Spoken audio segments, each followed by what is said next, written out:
muchos padres trasladan sus deseos que no pudieron cumplir en su vida, en sus hijos, y les ponen esa exigencia y esa presión.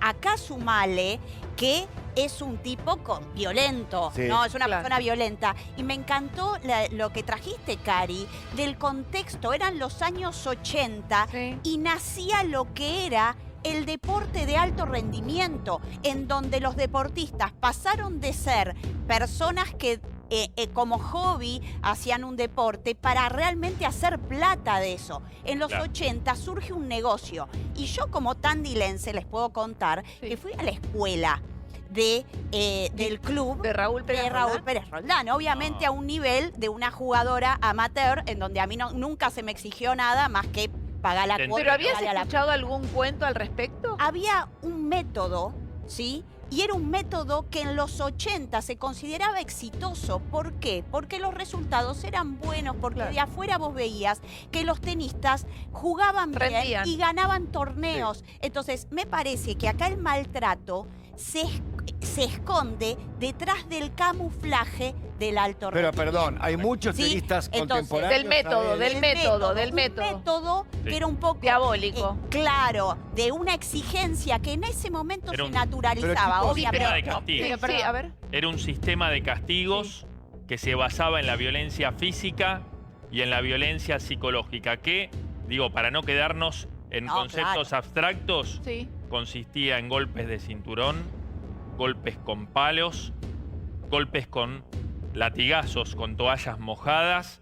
Y claramente el método era una cáscara en donde él se excusaba para violentar a sus alumnos y por sobre todo a su hijo. Es interesante entender que con el hijo era también violencia doméstica porque lo tenía en su casa, lo ¿no? que relata Diego, adentro, porque había una parte que era como un internado. Vos podías ir a jugar al tenis unas horitas por semana o podías ser parte del internado donde vivías ahí y obviamente ahí puertas adentro claramente era todo esto. Ahora repasemos entonces. Pero tenemos una coach acá, Diego. A ver, Daniela, contame. La imagen fría, ¿no? Gráfica de la familia. Un Federico lejano a sus papás, pero más cercano a su mamá.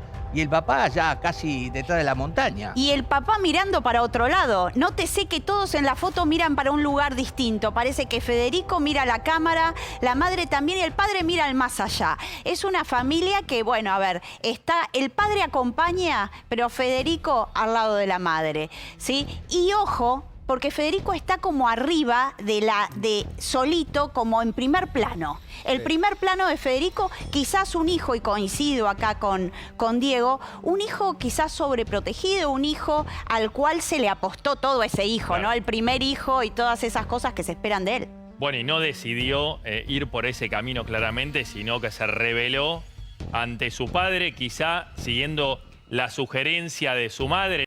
Parecía como que no existían, que eran invisibles, y cuando le das visibilidad, encontrás historias realmente vergonzantes.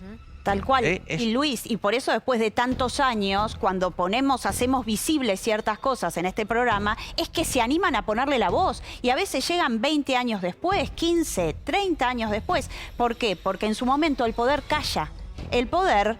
Cuando tenés una persona poderosa y la víctima no puede hablar. Ahora, 20 años después, cuando se habla acá, ahí es cuando empezamos a conocer. Y vos fíjate, no estoy hablando de potentados, gente, digamos, de la oligarquía argentina, pero vos fíjate en los últimos días. Un buen día, Mercedes Salaverrius se cansó de Qatar, hizo la valija y se volvió, se rebeló. Necesitamos la palabra de Matías, porque no nos olvidemos que a Matías, cuando era chico, le decían que Federico era el doctor Pepito. Entonces digo, ¿por qué ahora no le van a decir que tenían 5 en vez de 30 para dividir? Yo creo que ahí está el punto. El punto es que hay mentiras desde que él tiene 10 años. ¿Por qué no puede haber Yo le mentiras preguntaría ahora? eso a Matías. ¿Y si tu madre te mintió? O ¿Y si tu madre sí recibió algo de dinero y nunca te lo dijo. Si se aprovecharon del estado de una madre emocionalmente caída para no hacerla A ver, partícipe. por eso, justamente, Cada Alguna coach vez manejaba, está digo, desesperada. si está retomando su vida en tequila, no creo que esté No, retomando. claro, claramente. No, pero ahí lo llevaron los Bueno, amigos ¿por para qué no- no? Resultado para de que no esté- distracción. Las malas Y es compañías, un decimos. deportista No, pero de para alto rendimiento que viene a la Argentina y cuando está unas horas se va al Chicos, boliche. todos los deportistas Perdón, tienen... No, ¿qué tipo los de deportistas camino? Pero él está de elite Son los lesionado. amigos que tienen